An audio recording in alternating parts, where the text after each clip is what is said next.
In today's video, we will be taking on the wild and very sketchy Olomana Trail, otherwise known as Three Peaks.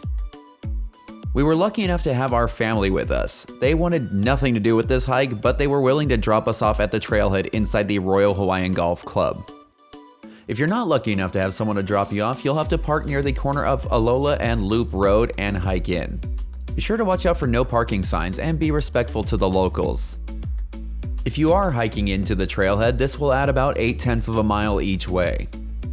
Even though we're calling this a hike, this is not your typical walk in the park. This trail involves rock climbing, making your way up and down ropes, and very narrow exposed ridges. If you aren't comfortable with any of those, or if you have a fear of heights, I would definitely say do not do this hike. If you're still considering it though, here are some stats. This trail has an overall distance of 4.4 miles with an elevation gain of 1,856 feet. And that is if you go all the way to the third peak. With every peak on this trail, the difficulty level goes up quite a bit. A lot of people stop at the first peak, and there is absolutely nothing wrong with that. Around 20 minutes into the hike, you will be coming to the only fork on this trail, and you need to make a right and head uphill. Even though we did end up going to all three peaks, one big takeaway from this experience that we got is to trust your gut instincts and know your skill level. If something doesn't feel right or it seems way too sketchy for you, there's no shame at all in staying safe and turning back. It's really interesting how the ecosystem seemed to change so rapidly on this part of the hike. One minute it looks like you're in the rainforest, then you're surrounded by pine trees, and then you're right back into the rainforest again. You really need to watch your step on this hike because there are large sections where the ground is completely covered with roots. There are also sections like this where the roots are above the ground, and I can't tell you how many times we tripped over those. The surroundings are beautiful here, and you're also going to start to get little peaks between the trees of the valley below. This will give you a great idea of how much altitude you've already gained on the trail. At this point, we are right around the 1 mile mark of the hike, and that is when you're going to encounter your first rope. If you recall in the last video where we climbed the Maunalua Valley Middle Ridge up to the top of the Stairway to Heaven, I gave some tips on how to use ropes that you find on hikes. If you haven't seen that video yet, be sure to click in the upper corner right now because that is one of our all-time favorite hikes, and it is gorgeous. But basically, I'll give you a little summary on what we call hiking rope etiquette. If you come across ropes on the trail, you need to be very careful. They can be really helpful at times, but you don't know how long they've been out baking in the sun, and they can end up being quite brittle. When at all possible, we highly recommend just using the rope to help you keep your balance and to give you a little bit of upward momentum. Because if that rope breaks and you have your full body weight on it, you're going back down to the bottom. And there are quite a few climbs on Three Peaks where you definitely don't want that to happen. If you decide to do this hike, you should probably be checking in with yourself at around this point. If this feels like you're at the edge of your comfort level, then the first peak is going to be where you want to stop.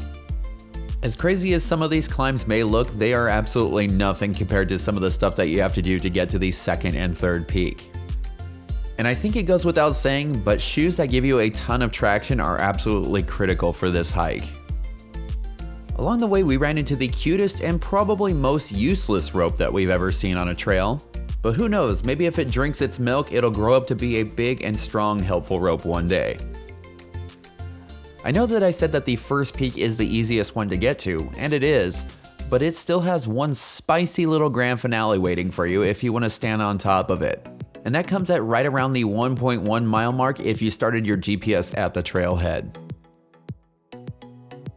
Having some rock climbing experience will make your life so much easier here. There are tons of great hand and foot placement options, and you just need to know how to spot them. As we climbed higher and higher, we broke out above the tops of the trees and we got our first view of the valley and the remaining two peaks.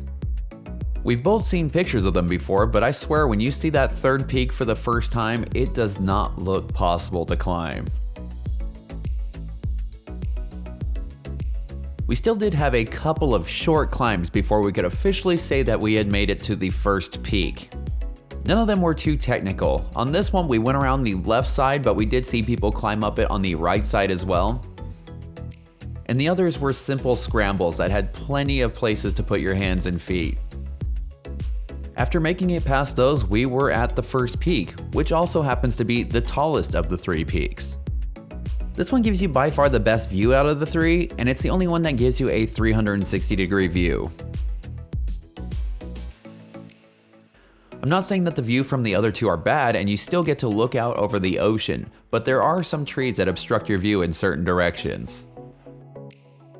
If this is the furthest point of the hike for you, congratulations, you made it. But if you still want to take on the other 2 peaks, we still have a lot of adrenaline pumping adventure ahead of us. It's only about 1/10 of a mile from peak 1 to peak 2, so distance is not going to be your challenge. What you are going to be facing though is some steep and slippery drops. These will be followed up by some tall and exposed climbs. Obviously the islands get a lot of rain, that's why they're so beautiful and lush. But I think it's really important to not either do this hike while it's raining or even a day or 2 after it rains. This trail is already tricky enough when it's dry, and I can't even begin to imagine how dangerous it would be if it was muddy.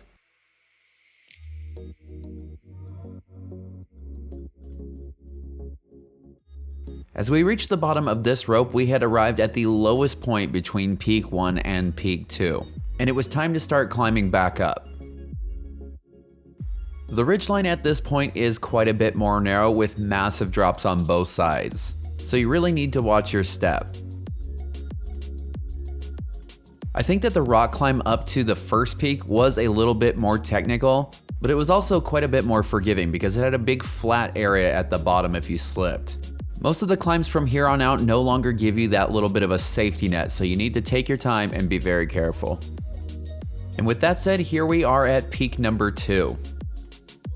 Here you can get a great look at where you came from, and if you head in about 25 yards further, you can get a good look at what you're up against if you want to make your way to peak number 3.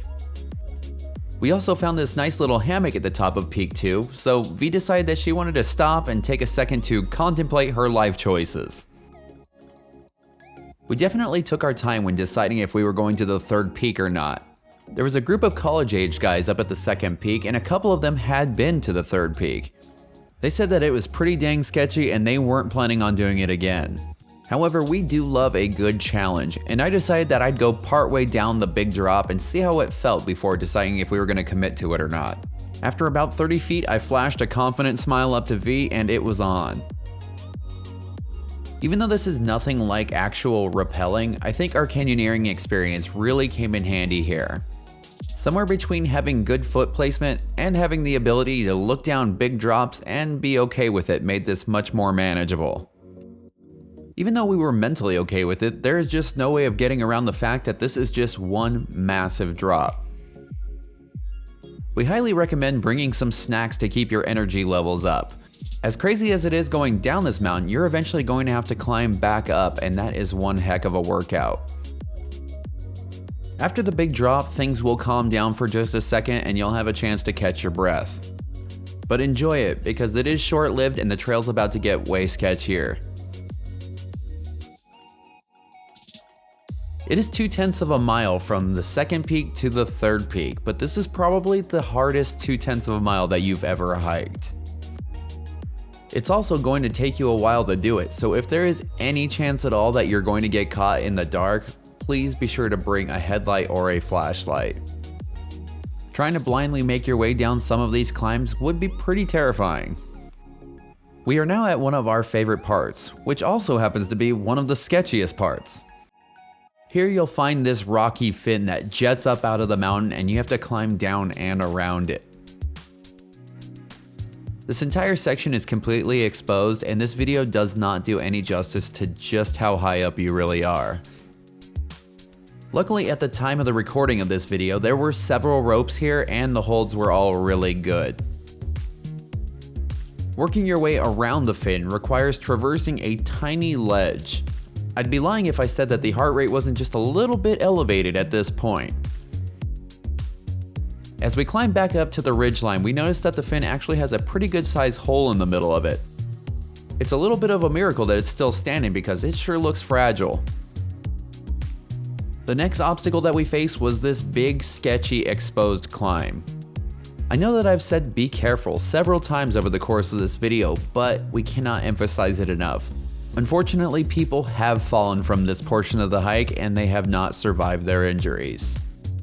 We love sharing our adventures, but we always want to make sure that we, as well as our viewers, stay safe doing them.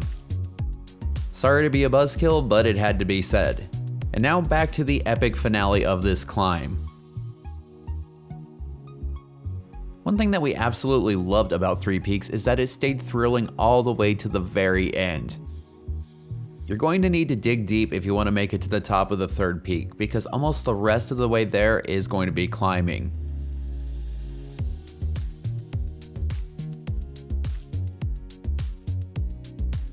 We were just 2 short climbs and 1 slightly sketchy climb from the top at this point. Luckily, the weather was in our favor this day and we didn't have high winds like when we climbed the Moanalua Valley Middle Ridge. That would definitely take the excitement up another notch. And here we are at the final climb. It might not look like much from this angle, but it's another one that's completely exposed with a drop of over 1,000 feet. As we reached the top, we took a nice deep breath, and then we took some time to savor the view from the top of the third peak.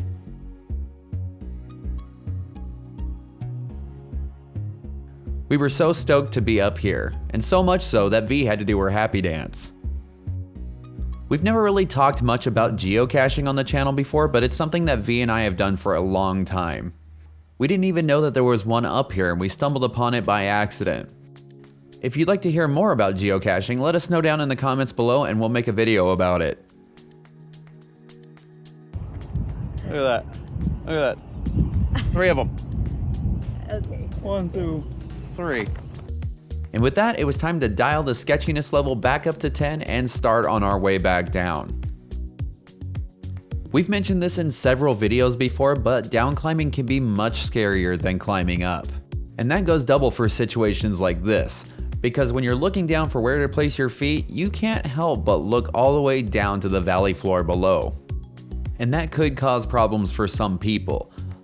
So what we would recommend to do is to look around and take in your surroundings while you're climbing up.